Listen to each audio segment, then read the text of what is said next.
Hello friends, welcome to அடா 247 தமிழ். நான் உங்கள் ஆஷிக். ஸோ தமிழ்நாட்டை கடந்த ஒரு வாரமாக பெங்கால் சைக்ளோன் வந்து ஒரு புரட்டிடுச்சு. ஸோ இன்னும் அந்த சைக்ளோனுடைய தாக்கம் வந்து குறையாம தான் இருக்குது. அந்த சைக்ளோன் வந்து என்னதான் 30ஆம் தேதி வந்து கரையை கடந்தாலும் இன்னும் சில மாவட்டங்களில் இந்த சைக்ளோனுடைய தாக்கத்தினால மழை வந்து பேஞ்சிக்கிட்டு தான் இருக்குது. இந்த வீடியோவில் பேசிக்காக சைக்ளோன்னா என்ன அப்படிங்கிற சிம்பிளாக பார்த்துட்டு, இந்த பெங்கால் சைக்ளோனுடைய ஒரு சிறப்பு என்ன அப்படின்னா, எல்லா சைக்ளோனும் வந்துச்சு அப்படின்னா அந்த புயல்னால கடலோர மாவட்டங்களுக்கு தான் வந்து அதிகமான மழை, அதிகமான சேதங்கள் வந்து ஏற்படும். ஆனால் இந்த பெங்கால் சைக்ளோனால் உள் மாவட்டங்களில் அதிகமாக மழை பெஞ்சிருக்கு. அது என்ன ரீசனுக்காக அப்படிங்கிறத எல்லா விஷயத்தையும் நம்ம வந்து பார்க்கலாம். ஸோ முதல்ல நம்ம வந்து சைக்ளோனா என்ன அப்படிங்கிறத பார்த்தோம்னா, சைக்ளோனை பொறுத்தவரை 2 சைக்ளோன் இருக்குது. ஒன்று வந்து ட்ராபிக்கல் சைக்ளோன், இன்னொன்று வந்து டெம்பரேட் சைக்ளோன் அப்படிங்கிற 2 சைக்ளோன் இருக்குது. இதில் தமிழகத்தை தாக்கக்கூடிய சைக்ளோன் வந்து ட்ராபிக்கல் சைக்ளோன். ஸோ நம்மளுடைய நீங்கள் ஜாகிரஃபியில் வந்து படிச்சிருப்பீங்க, அந்த குளோபில் மொத்தம் 3 கோடு இருக்குமா, நடுவில் இருக்கிறது வந்து பூமத்திய ரேகை ஈக்குவேட்டர் இருக்கும். அந்த ஈக்குவேட்டருக்கு மேலே 23 டிகிரி செல்சியஸில் ஒரு 23 டிகிரியில் ஒரு கோடு போட்டிருப்பாங்க.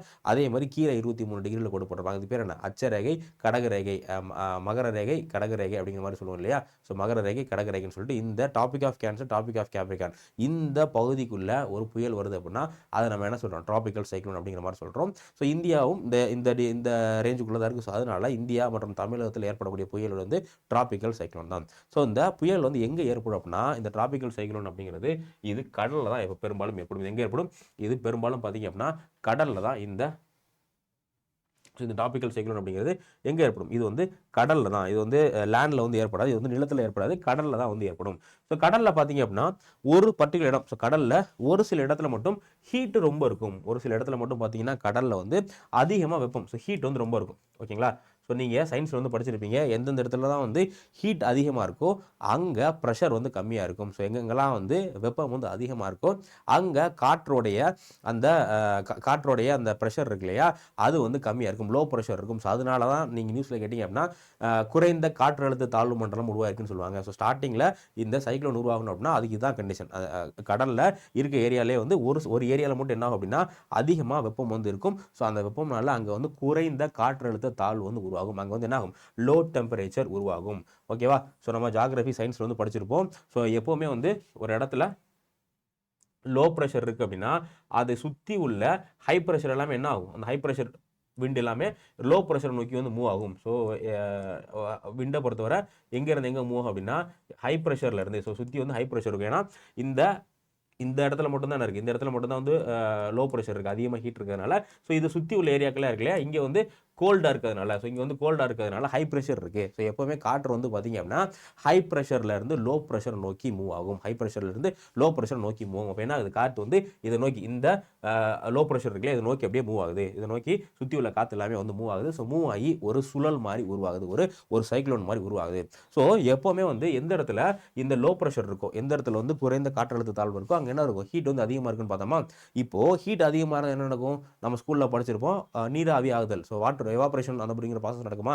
ஸோ அப்போது எந்த இடத்துல ஹீட் அதிகமாக இருக்கோ அங்கேருந்து என்ன ஆகும்? அங்கே உள்ள ஏர் எல்லாமே அப்படியே மேலே பறக்கும். ஓகேங்களா? அங்கே உள்ள ஏர் எல்லாமே அப்படியே வந்து மேலே மூவ் ஆக ஆரம்பிக்கும். ஸோ ஒன்ஸ் வந்து இந்த மாதிரி எவாபரேஷன் மூலியமாக நீராவி வந்து கீழே இருந்து மேலே போக ஆரம்பிச்சிச்சு அப்படின்னா அங்கே என்ன ஃபார்ம் ஆகும்? ஒரு லெவலுக்கு மேலே போனதுக்கப்புறமா க்ளவுட் வந்து ஃபார்ம் ஆகுமா. ஸோ ஒரு லெவலுக்கு மேலே போனதுக்கப்புறமா க்ளவுட் வந்து ஃபார்ம் ஆக ஆரம்பிச்சிடும். ஸோ ஒன்ஸ் க்ளவுட் ஃபார்ம் ஆயிடுச்சு அப்படின்னா நமக்கு என்ன பெய்யும்? மழை வந்து பெய்யும். அப்போது இந்த சைக்ளோனை பொறுத்தவரை மொத்தம் 2 பார்ட்ஸ் சொல்கிறாங்க. ஒன்று பேர் என்ன? ஐ. ஸோ இந்த ஐ அப்படிங்கிறது என்ன அப்படின்னா, இந்த காற்று மேலே போகுது இல்லையா, அந்த காற்று வந்து கீழே இருந்து அப்படியே மேலே மூவ் ஆகுது இல்லையா, அந்த மூவ் ஆகிறப்போ நடுவில் மட்டும் ஒரு கேப் இருக்கும். அந்த கேப் வந்து ஐன்னு சொல்கிறாங்க. ஸோ இந்த ஐயை சுற்றி உள்ள இடத்துக்கு பேர் என்ன அப்படின்னா ஐவால். இந்த ஐயை சுற்றி உள்ள இடத்துக்கு பேர் என்ன சொல்கிறாங்க? ஐவால். இந்த ஐவால் அப்படிங்கிற இந்த இடத்துல தான் என்ன பெய்யும்? அதிகமாக மழை வந்து நமக்கு பெய்யும். ஏன்னா இந்த இடத்துல வந்து க்ளவுட் வந்து உருவாகி இது வந்து நமக்கு வந்து பெய்யும். ஸோ இதான் வந்து பேசிக்காக சைக்ளோன். இது என்ன ஆகும் அப்படின்னு பார்த்தீங்கன்னா, அந்த சைக்ளோனை பொறுத்தவரை நம்ம ட்ராபிக்கல் சைக்ளோன் வந்து பே ஆஃப் பெங்காலில், அரேபியன் சீல ஃபார்ம் ஆகக்கூடிய அந்த ட்ராபிக்கல் சைக்ளோன் இருக்கு இல்லையா, இது பே ஆஃப் பெங்காலில் ஃபார்ம் ஆச்சு அப்படின்னா ஈஸ்ட்லேருந்து வெஸ்ட் டைரக்ஷன் நோக்கி மூவ் ஆகும். காற்று எங்கிட்டு போயிட்டு இருக்க போதோ அதே மாதிரி என்ன ஆகும்னா ஈஸ்ட்லேருந்து வெஸ்ட்டில் மூவ் ஆகும். எதுக்காக, ஏன் அப்படி ஈஸ்ட்லேருந்து வெஸ்ட்டில் மூவ் ஆகுது அப்படின்னு பார்த்தீங்கன்னா, நீங்கள் சைக்ளோன் அப்படிங்கிறது கடல்ல இருந்து லேண்டை நோக்கி போகும். ஏன் அப்படின்னா நீங்கள் கடல், ஸோ தண்ணியையும் நீங்கள் லேண்டை எடுத்துட்டீங்க அப்படின்னா எப்போவுமே வந்து தண்ணி இருக்கு இல்லையா, தண்ணி வந்து ஹீட் அவ்வளோ அப்சர்வ் பண்ணாது. அதனால கடலில் வந்து டெம்பரேச்சர் வந்து ரொம்ப கம்மியாக தான் இருக்கும். ஆனால் நிலம் என்ன ஆகும்? ஹீட்டை வந்து சீக்கிரம் அப்சர்வ் பண்ணிக்கிறதுனால நீங்கள் கடல் மற்றும் நிலம் மற்றும் நீர் இது ரெண்டையும் கம்பேர் பண்ணீங்க அப்படின்னா எப்போவுமே நிலத்தில் வந்து டெம்பரேச்சர் ஹையாக இருக்கும், ஹை டெம்பரேச்சராக இருக்கும். அதே மாதிரி ப்ரெஷர் வந்து லோ ப்ரெஷராக இருக்கும். ஆனால் நிலத்தை கம்பேர் பண்ணும்போது நீரில் ஹை ப்ரெஷர், ஓகேங்களா, ஹை ப்ரெஷர் மற்றும் லோ டெம்பரேச்சராக இருக்கும். ஓகேவா? ஸோ அப்போ அதனால எப்போவுமே நம்ம பார்த்தோம் இல்லையா, இந்த சைக்ளோன் இங்கே கடலில் ஃபார்ம் ஆன சைக்ளோன் எங்கே வருது அப்படின்னு பார்த்தீங்கன்னா, அப்படியே வந்து கரை நோக்கி வந்து போகும். இதில் எந்த இடத்துல வந்து கரையில் எந்த இடத்துல வந்து பார்த்தீங்க அப்படின்னா டெம்பரேச்சர் ரொம்ப லோவாக இருக்கும், அங்கே வந்து அடித்து நமக்கு வந்து கரையை கடக்குதுன்னு சொல்லுவாங்களே, அந்த கரையை கடக்கிறது இப்போ தமிழ்நாட்டில் இந்த இந்த கடலோர இடத்துல, ஸோ எந்த இடத்துல டெம்பரேச்சர் லோவாக இருக்கும், எந்த இடத்துல வந்து டெம்பரேச்சர் ரொம்ப அதிகமாக இருக்கும், அந்த இடத்துல வந்து கரையை வந்து கடக்கும். ஓகேவா? ஸோ இதான் வந்து பேசிக்காக சைக்ளோன். இப்போது நார்மலாக தமிழ்நாட்டில் சைக்ளோன் வருது அப்படின்னா, சைக்ளோனால எந்தெந்த மாவட்டங்கள்லாம் பாதிக்கப்படும் அப்படின்னா, கடலோர மாவட்டங்கள் மட்டும்தான் பாதிக்கப்படும். கடலோர மாவட்டங்கள் தான் அதிகமான மழை வந்து பொழியும்.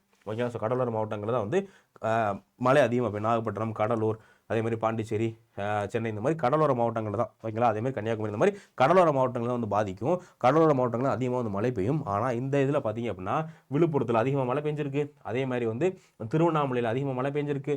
அதுக்கடுத்து பார்த்தீங்கன்னா ரொம்ப முக்கியம் கிருஷ்ணகிரி. ஸோ கிருஷ்ணகிரி அப்படிங்கிறது கர்நாடகா பார்டரில் இருக்குது. ஓகேங்களா? கிருஷ்ணகிரி கர்நாடகா பார்டரில் இருக்குது. ஆனால் நம்மளோட கடற்கரையிலேருந்து ரொம்ப தூரம் கிருஷ்ணகிரி. ஆனால் கிருஷ்ணகிரியில் 50 சென்டிமீட்டர் மழை வந்து பெஞ்சிருக்கு. வரலாறு காணாத அளவுக்கு கிருஷ்ணகிரியில் மழை வந்து பெஞ்சிருக்கு. ஸோ இதுக்கு முக்கியமான காரணம் என்ன அப்படின்னா, ஸோ நார்மலாக சைக்ளோன் அப்படின்னா அது வந்து ஒரு 5-6 மணி நேரத்தில் என்ன பண்ணும், இதிலேருந்து சீலேருந்து கரையை வந்து கடந்து போயிடும்.